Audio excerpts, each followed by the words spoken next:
ಪವಿತ್ರ ಗೌಡ ಜಾಮೀನು ಅರ್ಜಿ ವಿಚಾರಣೆಗೆ ಸಂಬಂಧಪಟ್ಟಂತೆ ಆಗಸ್ಟ್ 27ಕ್ಕೆ ಜಾಮೀನು ಅರ್ಜಿ ವಿಚಾರಣೆಯನ್ನ ಮುಂದೂಡಲಾಗಿದೆ. ಅರ್ಜಿ ವಿಚಾರಣೆ ಮುಂದೂಡಿದ city civil court Pavithra Gowda ಜಾಮೀನು ಅರ್ಜಿ ವಿಚಾರಣೆಗೆ ಸಂಬಂಧಪಟ್ಟಂತೆ ಆಗಸ್ಟ್ 27ಕ್ಕೆ ಜಾಮೀನು ಅರ್ಜಿಯನ್ನ ಇದೀಗ ಮುಂದೂಡಲಾಗಿದೆ. ಅರ್ಜಿ ವಿಚಾರಣೆಯನ್ನ city civil court ಮುಂದೂಡಿರುವಂತದ್ದು. A1 ಆರೋಪಿಯಾಗಿರುವಂತಹ Pavithra Gowda ಅವರ ಅರ್ಜಿ ವಿಚಾರಣೆಗೆ ಸಂಬಂಧಪಟ್ಟಂತೆ ಇದೀಗ ಬಿಗ್ ಬ್ರೇಕಿಂಗ್ ಬರ್ತಾ ಇರುವಂತದ್ದು. ಅಂದ್ರೆ ಪವಿತ್ರ ಜಾಮೀನು ಅರ್ಜಿಗೆ ಆಕ್ಷೇಪಣೆ ಸಲ್ಲಿಕೆ ಮಾಡಲಾಗಿತ್ತು. ಕಾಮಾಕ್ಷಿಪಾಳ್ಯ ಪೊಲೀಸರಿಂದ ಈ ಆಕ್ಷೇಪಣೆಯ ಅರ್ಜಿಯನ್ನ ಸಲ್ಲಿಸಲಾಗಿತ್ತು.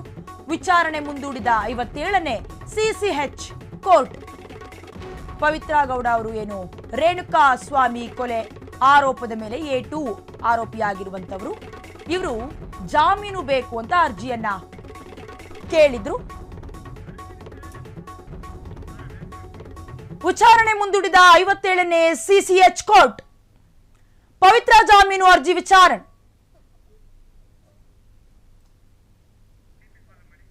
ಆಗಸ್ಟ್ 27ಕ್ಕೆ ಜಾಮೀನು ವಿಚಾರಣೆ ಮುಂದೂಡಿಕೆ. ಅರ್ಜಿ ವಿಚಾರಣೆ ಮುಂದೂಡಿದ ಸಿಟಿ ಸಿವಿಲ್ ಕೋರ್ಟ್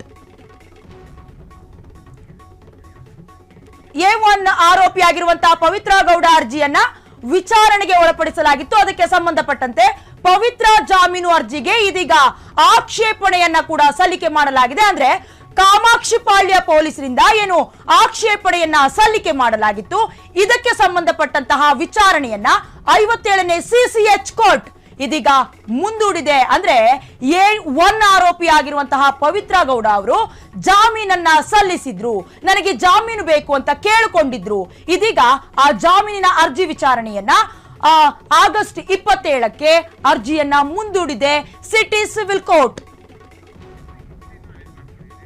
ಸ್ವಾಮಿ ಕೊಲೆ ಪ್ರಕರಣದಲ್ಲಿ ಏನು A1 ಆರೋಪಿ ಪವಿತ್ರ ಗೌಡ ಹಾಗೆ A2 ಆರೋಪಿ ಆಗಿರುವಂತಹ ನಟ ದರ್ಶನ್ ಅವರು ಕಂಬಿ ಎಣಿಸ್ತಾ ಇದ್ದಾರೆ. ಇದಕ್ಕೆ ಸಂಬಂಧಪಟ್ಟಂತೆ ಇದೀಗ ಬರ್ತಾ ಇರುವಂತಹ ಬಿಗ್ ಬ್ರೇಕಿಂಗ್ ಏನು ಅಂತ ಹೇಳಿದ್ರೆ, ದರ್ಶನ್ಗಿಂತ ಮೊದಲೇ ಪವಿತ್ರ ಗೌಡ ಅವರಿಗೆ ಏನಾದ್ರೂ ಜಾಮೀನು ಸಿಗತ್ತಾ ಅನ್ನುವಂತಹ ಒಂದು ಪ್ರಶ್ನೆ ಮುಂದಿತ್ತು. ಇದಕ್ಕೆ ಸಂಬಂಧಪಟ್ಟಂತೆ ಇದೀಗ ಬಿಗ್ ಬ್ರೇಕಿಂಗ್ ಬರ್ತಾ ಇದೆ. ಅಂದ್ರೆ ಜಾಮೀನು ಬೇಕು ಅಂತ ಅರ್ಜಿಯನ್ನ ಏನು A1 ಆರೋಪಿ ಪವಿತ್ರ ಗೌಡ ಅವರು ಸಲ್ಲಿಸಿದ್ರು, ಈ ಅರ್ಜಿಯ ವಿಚಾರಣೆಯನ್ನ ಇದೀಗ ಕೋರ್ಟ್ ಮುಂದೂಡಲಾಗಿದೆ. ಅದರ ಒಂದು ಅವಧಿಯನ್ನ ಮುಂದೂಡಲಾಗಿರುವಂತದ್ದು. ಕಾಮಾಕ್ಷಿಪಾಳ್ಯ ಪೊಲೀಸರಿಂದ ಆಕ್ಷೇಪಣೆ ಕೋರ್ಟ್ಗೆ ಸಲ್ಲಿಕೆಯಾಗಿರುವಂತದ್ದು. ವಿಚಾರಣೆಯನ್ನ ಇನ್ನು 57ನೇ CCH ಕೋರ್ಟ್ ಏನಿದೆ ಅದರ ಅಂಡರ್ ಅಲ್ಲಿ ಬರುತ್ತೆ.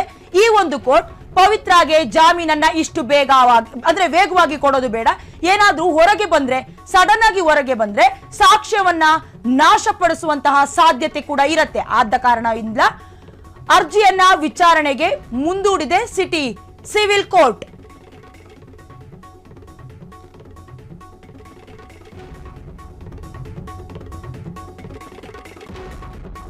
ಕ್ಷಣ ಕ್ಷಣದ ಸುದ್ದಿಗಳಿಗಾಗಿ ಫ್ರೀಡಂ ಟಿವಿ ಸಬ್ಸ್ಕ್ರೈಬ್ ಮಾಡಿ, ಲೈಕ್ ಮಾಡಿ ಹಾಗೂ ಫಾಲೋ ಮಾಡಿ.